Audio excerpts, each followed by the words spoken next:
gecesi Ağqara səs, tribunada qalxır neftçi nəfəs.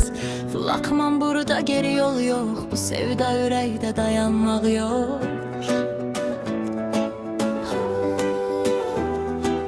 Kup küçələrdən gəlir azarkeş səsi, ağqara rənglər bizim nəfəsi.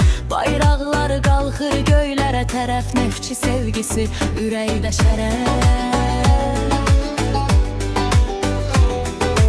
1937 tariximiz yazı buklu, Bakının döyünən səsi. Stadion yanır addımlarımızla, rəqiblər qorxur adımızdan da.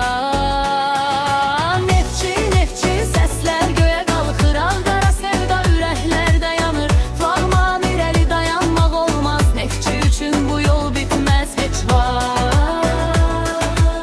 Neftçi üçün bu yol bitməz heç vaxt. Bu yol bitməz heç vaxt.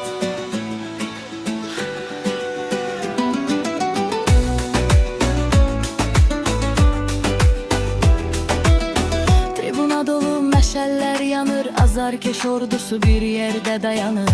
Şərqdən qərbə adımız gedir, neftçi sevgisi qəlbdə döyünür. Ağqara bayraq dalğalanır, bu sevda heç vaxt dayanmaz yanır. Bakının ruhu stadionda var, neftçi flaqman ən böyük divar.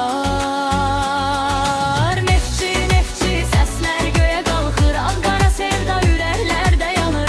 Flaqman irəli dayanmaq olmaz, neftçi üçün bu yol bitməz heç vaxt. Neftçi üçün bu yol bitməz heç vaxt. Neftçi üçün bu yol bitməz heç vaxt. Küçədən tribunaya yolumuz bir, azarkeş ruhu heç vaxt sönmür. Qələbə üçün qışqırır hər kəs, neftçi flaqman Bakının nəfəsi.